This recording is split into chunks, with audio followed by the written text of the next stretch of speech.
Hello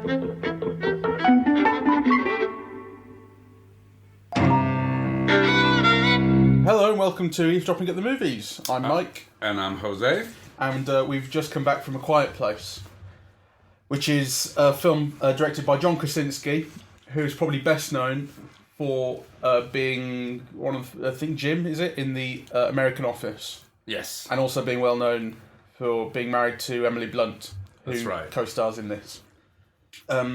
So yeah, he co-wrote the screenplay and directed the film. I didn't know he was a film director, but he's done a couple of things before this. Yes, he has, which I've not seen. So this is my first exposure to him as a filmmaker. Yeah, same. And I was looking forward to this a lot from the trailer. So the premise is there is something out there that detects noise and will kill you if you make noise. That's right. And that's it. I mean, what we were saying the other day about 127 Hours and Unsane, the idea of experimental cinema insofar as... Or I suppose concept cinema really is what we're thinking about. The idea of let's just run with an idea and see if we can build a film out of this. Yeah. In those films, it's not entirely successful, but in this, works so fucking brilliantly. I think collectively they do, actually. So we were talking about Manny Ferber's idea of termite art. Yeah, of like B movies, you know, that are steady. They offer what they say they will, and they also kind of permit a kind of experimentation with the genre, and also a place where certain things can be said that are more difficult to say elsewhere. And this is a classic example of that. You know, it was thrilling to be in a cinema where you could hear a pin drop. You know. Well, you could after a while. It annoyed me a little bit. So, well, I'll just quickly do a kind of spoiler-free version of the plot. So you start off with John Krasinski and Emily Blunt are two parents. They've got a couple of kids, and they're kind of just making their way through a sort of post-attack America, attack being from these monsters. It's, you know, you're a year and change into your kind of post-apocalyptic life, and your entire way of life is based around making no noise, if you can possibly help it. So you kind of you see their way of life, and you see the things that they've done to make life easier for themselves, such as painting on the floor where floorboards won't creak, so they can step there, things like this. But the threat is kind of constant, and I suppose the central animating or inciting incident of the film is Emily Blunt is pregnant, and she's got less than a month before she's going to give birth, and so that's obviously a big deal, and how are they going to cope with that? Yeah, how can you give birth without screaming? Right. Absolutely. I just want to make it clear that at this point, there are spoilers ahead, and I don't want you to see this film having had it spoiled. So if you're going to go and see it, you absolutely must go and see it now before you keep on listening. Right. Got it? Good point. The short thing is, go and see it. Yeah. I really think you should go and see it. And it's only 90 minutes long, so even if you hate it, it's only 9 minutes long. Yeah, I found it riveting, actually. So the film is very economical about setting up the world that it does, right? So you have like this pristine, classically American rural landscape of silos and so on, but they're all deserted. Yeah, so there's been some kind of apocalypse or something, and then kind of you get these shots of this family, and they're all barefoot, you know, and they're all using sign language, and they're all kind of very worried about the noise that they make, and it's almost like in the first 3 minutes you find, you know, the world is made for you, actually. Yeah. And by the time the titles come on, you know, you understand almost everything. There is one rule to this world that we only get a bit later, and that is that a higher frequency sound masks all the other sounds, so that, you know, if you are by a waterfall, say, you can actually talk, right? Oh, well, there's two separate things. So there's loud sounds mask quieter sounds. So if there's something louder going on, like a waterfall, then you're safer to make slightly louder noises yourself. But the higher pitch thing is you're thinking of what makes the aliens go crazy. Yes. That's not. I mean, that's really a revelation as to like how they can fight. Yeah, that's things. not a rule. Yeah, that's like something we discover later on. Yeah. And which ends up being the plot twist, actually. You know, so from that point where that's discovered, then, you know, we begin to see how an end to this terror of this creature that looks like, you know, one of the monsters in Alien, but actually whose vulnerability well, the whole way it's made up is in relation to sound. So it's vulnerable to particular frequencies. On the other hand, it also attacks on the basis of sound. The actual design of the creature, I think, is amazing. It's some of the best creature design I've seen in a long time. Its realisation is fantastic as well. The graphical work that's gone into realising it's great, but just the central idea that this is a creature built around sound. It's you see a board kind of with the basic notes that John Krasinski's character has been able to take on the creature. He knows there's only 3 of them in the area, which is quite interesting. You know, they're not overrun by these things, but they're always around, and it's a very specific threat. And he knows that they're blind, and they attack based on sound. And the creature's head is a whole giant ear. Yeah. Almost, it has all these flaps, and they aim in certain directions when it hears something, like a cat's ears, you know. But there's like 20 of these things. It's incredibly threatening. And as they open up, the creature's skin is quite dark. But then as they open up, it's fleshier underneath. And you get these flashes of red coming from it. It's really threatening. It's a brilliant creature design, I think. It's so sort of... so clear and concise, and it's all about that central threat it possesses. So, what do you take to be the main themes of the film? Well, family, I suppose. That there's a lot of there's quite a lot of the family splitting up in certain directions and coming back, and are they going to be reunited? And also, you've got a baby coming into the world as well, and how they're going to protect that and cope with that. There's an idea of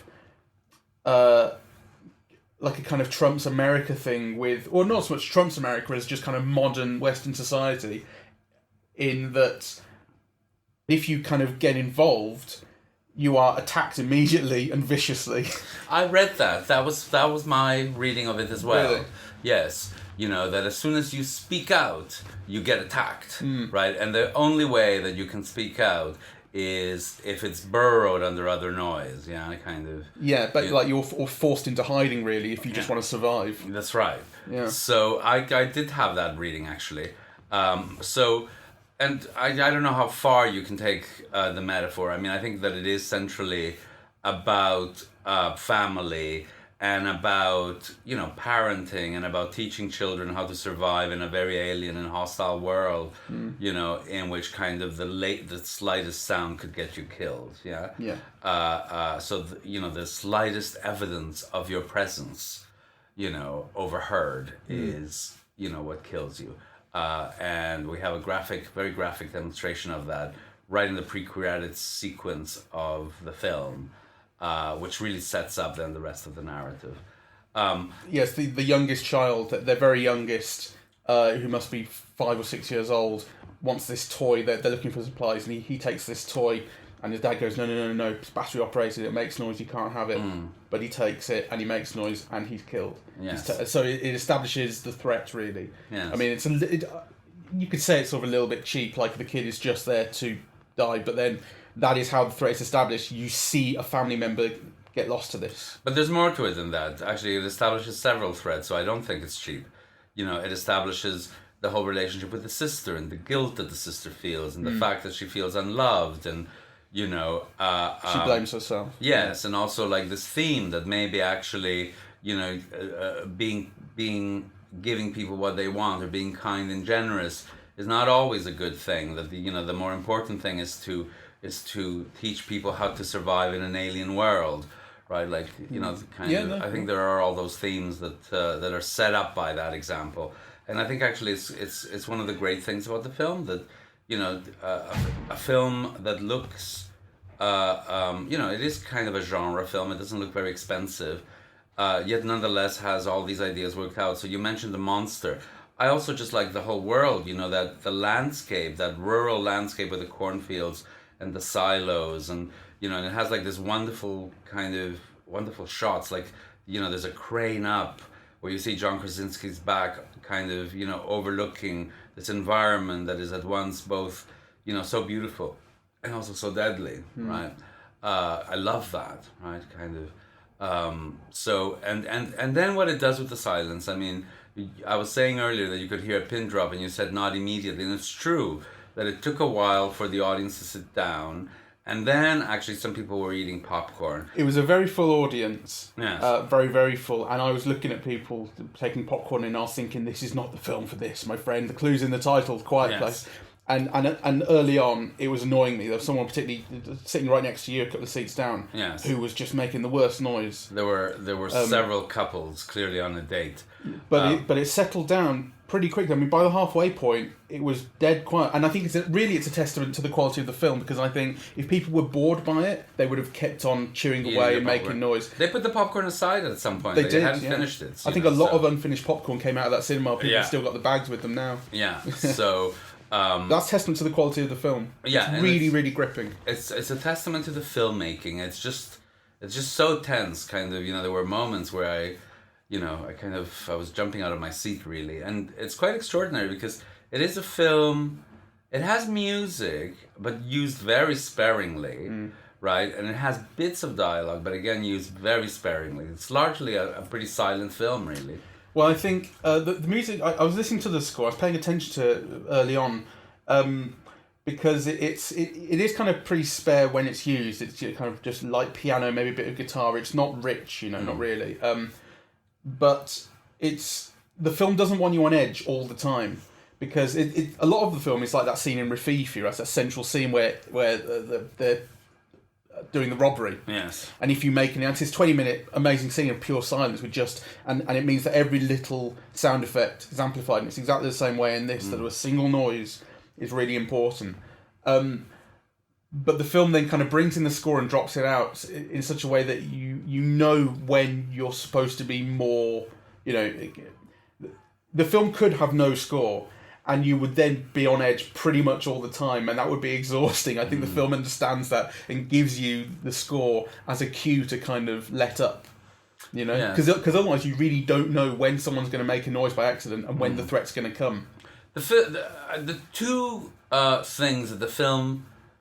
So it's a film in which sound in general presents a threat, right? So of course, in a way, everything is threatening, because your heartbeat could be a threat in the wrong place, for example. But actually, it has two main things that it sets up. There's a nail on the staircase going down to the basement. And Emily Blunt is about to give birth. Yeah. Right? So those are the two things that it sets up in a way so that, you're very tense about people going down the stairs and up the stairs, and kind of you're very tense about whether, Emily Blunt will survive giving birth. But the other things could also be used and take you by surprise. So an object falling from a table, right, presents a whole series of risks, or from a shelf, or I thought it was brilliant, really. The film I could tell got a really good reaction from the audience. You could hear, but when one of the best bits is the daughter of the family is deaf, and there's this whole subplot about the dad is trying to engineer a hearing aid for her that will help her hear, because actually, when you think about it, being deaf is the worst possible thing. You don't know when you're making noise or not. Yes. So it's incredibly more threatening for her living in this world. And there's a point in the film where she's stood in a cornfield, and a creature turns up behind her, and she's not making any noise at that point, but the creature is kind of slightly getting clued in that she's there, and you could hear people in the audience, oh my god, real noises. And you and I both had our hands over our mouths at some point, and there are jump scares which I think are totally legitimate, and they work well. Just kind of something dropping from a ceiling or something coming up at a window, whatever it might be. There's also the film generates an unbelievable level of suspense. So, for instance, with the nail, the film really milks that. You don't know who's going to step in it and when, and then when someone does, it's physical, and I feel my hands sort of tensing up as I was going, oh. There were really brilliant kind of moments of I felt I was physically responding to the film, and again that's just a sign of it. It's really brilliant sort of visceral understanding filmmaking. The film knows exactly it's one of these sort of horror films that has a very simple idea and kind of understands exactly how to get inside you with it. It's brilliant. So we're talking a little bit about the performances, because I love Emily Blunt, and I think she's so great in this, really. Yeah, she was. She's kind of, so warm and maternal and scared, and, she runs through the gamut. And I suppose I want to underline it because it's a truly great performance in the kind of film, that will never that a performance will never be singled out for. Yeah, you don't get recognised for a performance in a film like this, do you? But, That's right. But she is fantastic, especially when plot events are engineered in such a way as to leave her on her own while she's giving birth. So she doesn't have people around. She doesn't have the support of people and safety. So she's kind of resolute, but she's in pain and she's resisting the pain. She's resisting even giving birth because of the release of kind of screaming and pain that will be and noise. She's astonishing, and there are points where there's just a close up on her face, and it's contorted and under stress and strain, and she gives herself to the film so deeply. I loved I loved her performance. Hers was the standout. I also love the daughter, who's an actress I don't know her name, but she's got this kind of wonky, doe-eyed look, right? So, and also she's on the verge. She's that age of rebellion and so on, and she registers kind of every emotion kind of very fluidly as well. It's kind of, you understand exactly what she's feeling, and she goes through various changes in a way that is very legible, very understandable. So I loved her performance as well. The actress's name is Millicent Simmons, and apparently she's actually deaf in real life. She was fantastic. And the other person who I want to raise is John Krasinski himself, because, on television he seems kind of so goofy. And, this time he comes across as like, very leading man. Yeah, he's kind of very rugged and handsome, and and also very paternal. He's very good, I think. He is. He's got a real kind of, you really feel this sort of survivalist, as you say, sort of paternal leader sort of thing going on. Where it's like he understands exactly the situation that he's in. He understands the responsibility that he has, and yeah. I also love the ending of the film. I think it's a last shot that's going to be memed, as soon as the film reaches video or digital or whatever, I expect it'll be like memed constantly. Yeah, it's sort of it's interesting coming to the ending, because the film concerns a countrywide and possibly global. Actually, it is global. You see kind of names like Moscow and London being on a board. So it's a global takeover by these aliens, and everyone around the world has been subject to this. So the film is about 4 people within that. So the film is not going to sort of solve that really, the worldwide problem, but it ends up with this. So instead of really what the end of the film is, instead of hiding, which is what they've spent their entire sort of year and a half doing, they learn that they can fight it, and you could almost imagine a sequel where they go on a rampage. Yes. You know what I mean? Like, it turns right at the very, very end. You go, okay, we can start to fight this now. Yes. And also at that point, the father has been killed. He sacrificed himself. So the mother kind of takes on this extra role. She's a mother, and she's also a new mother. Yes. And now she's got a shotgun. Yeah. So we find out that the way to defeat them is to turn on a high frequency and make it really loud. Yeah, so the daughter's hearing aid malfunctions, and it throws the aliens into chaos. They can't cope with it. Yeah, that's right. So, and then they amplify that sound, and then basically the very last shot of the film is Emily Blunt kind of cocking her shotgun.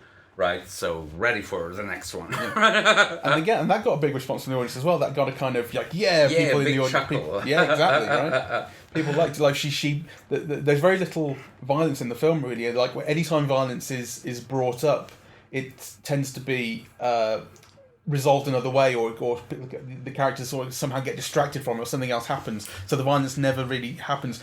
But then right at the end, a gunshot happens. She blows the alien's head off, and it's a great release. And someone in the audience went, "Yeah, yeah!" And everyone. I must say, it's brilliantly economical filmmaking throughout, because actually you see very little of the aliens, and only at certain instances. Most of the time, you see this shuddering, this quickening, this kind of shadow or scuttle. Yes, it's only a couple of times, maybe 3 in the film, that you get the full-figured kind of alien to see. But you know, an amazing amount of tension is registered just by that shadowy scuttling. You know. Yeah, and the film finds lots and lots of places to interact with the aliens in different ways too. So you have, for instance, a scene underground where Emily Blunt's about to give birth and she's on her own, and it becomes this sort of. Remember that bit in Alien with the cat? Yes. It's a little bit like that, right? They're sort of Yes. in the dark. You're not quite sure what's around it, and you get a bit where there's some flooding, and is she going to be able to get the baby safe in time because an alien just across the way? Yes. And you get the bit in the silo where there's a more direct attack. Yes. And how can they kind of protect themselves? So the film finds so many interesting ways of having them interact and not repeating itself. Yes. I also in this very small environment. Yes. I also want to mention that kind of, you know, there are interestingly economical but really strikingly visual little set pieces in which kind of danger unfolds, right? So, you know, there's the bit in the waterfall where the father just explains about noise, right? They're fishing. Then there's the bit in the silo where they sink into this grain silo, right?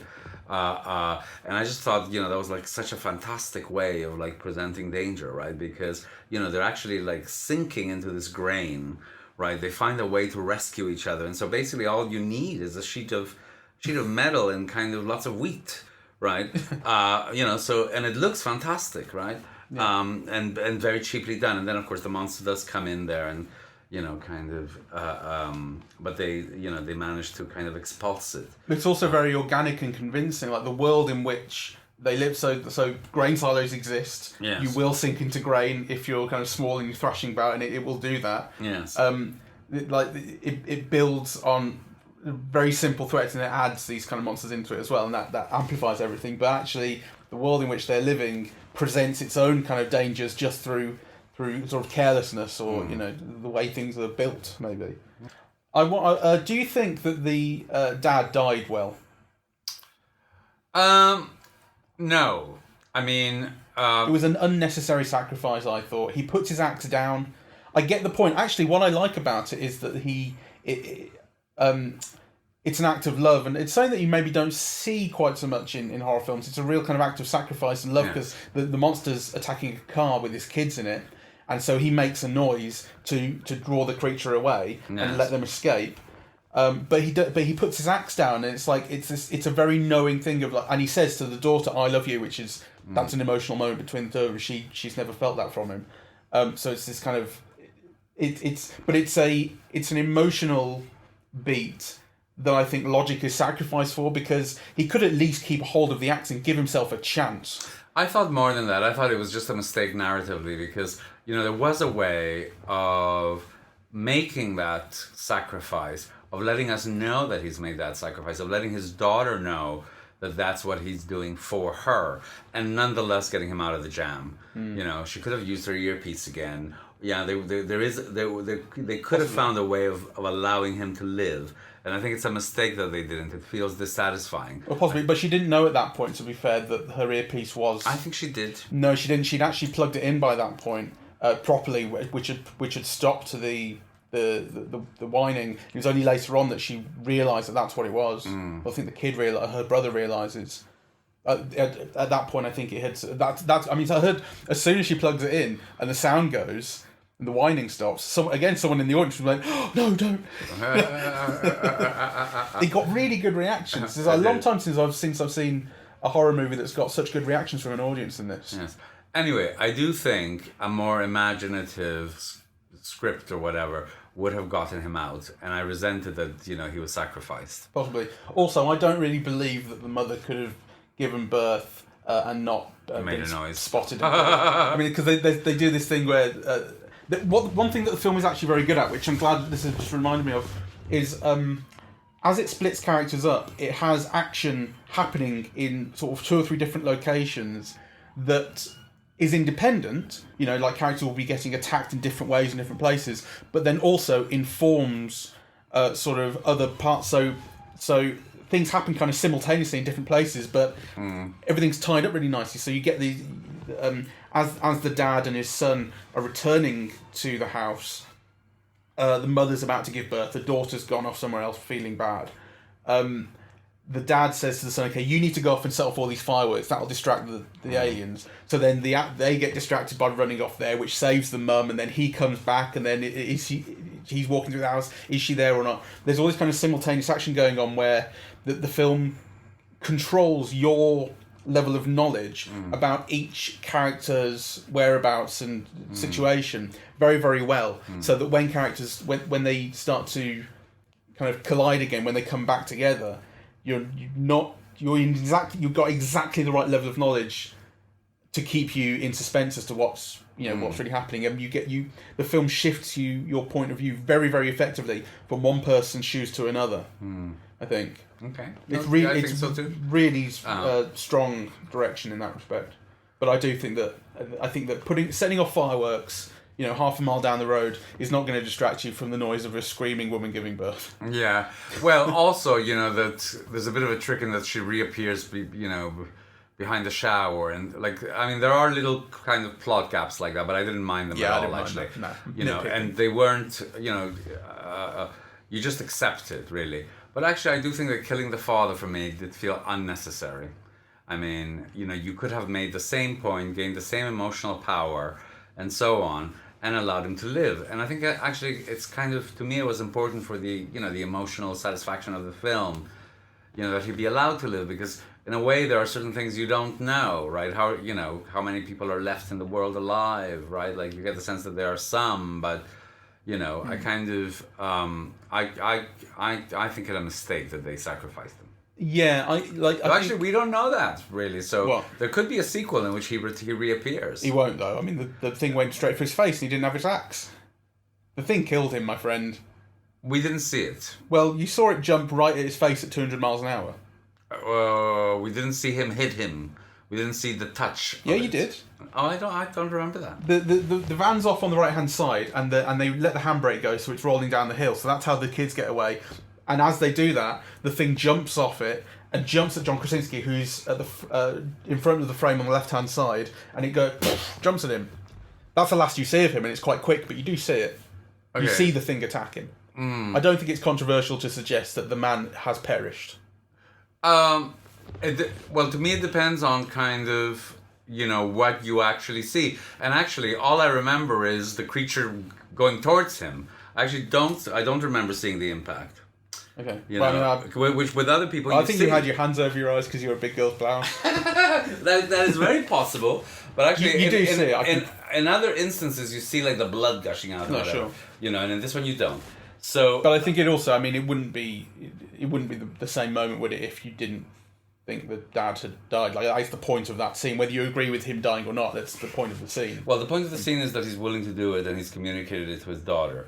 The fact that it actually happens is not the point of the scene. Okay. But it has happened. Let's see. I mean, I agree with you insofar as I think if there were a further purpose to the dad dying, that it kind of actuated something else, that it kind of made the rest of the family change in a certain way, that because I think it maybe is trying to do that with the mother, to give her this extra level of responsibility and turn her into kind of a badass by the end. But actually, I think that if the family remains intact, and all four of them together, well, five of them with the baby, kind of figuring out that this is how you can fight these aliens, and then all going off together. Yes, that would be just as effective as the ending as it is with the dad not there. Yeah, I think the ending is brilliant, but I would have liked him to live. So there's an emotional response. I would have liked him to live, partly because the John Krasinski character is so nice and attractive and so on, and so in this film I'd like to see him do it again. Yeah. And partly just economically for purposes of any sequels, I think it's a mistake not to have him live. I think when I talked about a sequel, I was being flippant. I think it's very, very unlikely. I don't. Depends on how well it does at the box office. I mean, possibly it could become like a Cloverfield thing where they have a universe where these aliens exist and you see different people within it, but. I think it's unlikely to see the same family again. I guess you never know. I think if they've killed off the father, it is unlikely that they'll have a sequel again. Well, sure. But even if he lived, I think it would be unlikely. It strikes me as this is a standalone type of horror. I don't see. I actually don't see why it would be. Right? Like, kind of, there's a lot more aliens coming to the farm. That's how the film ends, with her cocking the gun. There's no reason why it can't continue into something else. Yeah. So the world exists, the monster exists, and the family would have existed if they haven't killed John Krasinski. Yeah. But nonetheless, members of the family continue to exist. So I don't see I why. was gonna say, I mean, it might be interesting to see it go off in a Cloverfield way with a universe being shared by different stories, but I certainly don't see the same family coming back, really. Okay, that's speculation anyway. Well, sure. So highly recommended, really suspenseful, quite original, and with a dazzling performance, I think, from Emily Blunt, and a film in which John Krasinski makes quite an impression, both as an actor and certainly as a director. Certainly as a director, yeah. Really, really good filmmaking. Last words? Got people in the audience to shut the fuck up. It really did. He got people to shut up and respond then in the right ways and quite enthusiastically when it was kind of warranted. Yes. He got people to put their fucking popcorn down. Yeah, a film that could make you could make the audience go completely quiet and then cheer periodically, and go from silence to cheering is really quite an extraordinary achievement. It is, really is. Yeah. So go see it. That's Eavesdropping at the Movies. We're on Twitter at Eavesdrop Movies. We're on Facebook, Eavesdropping at the Movies. iTunes and SoundCloud. Just Google the thing, whatever. Right. All right.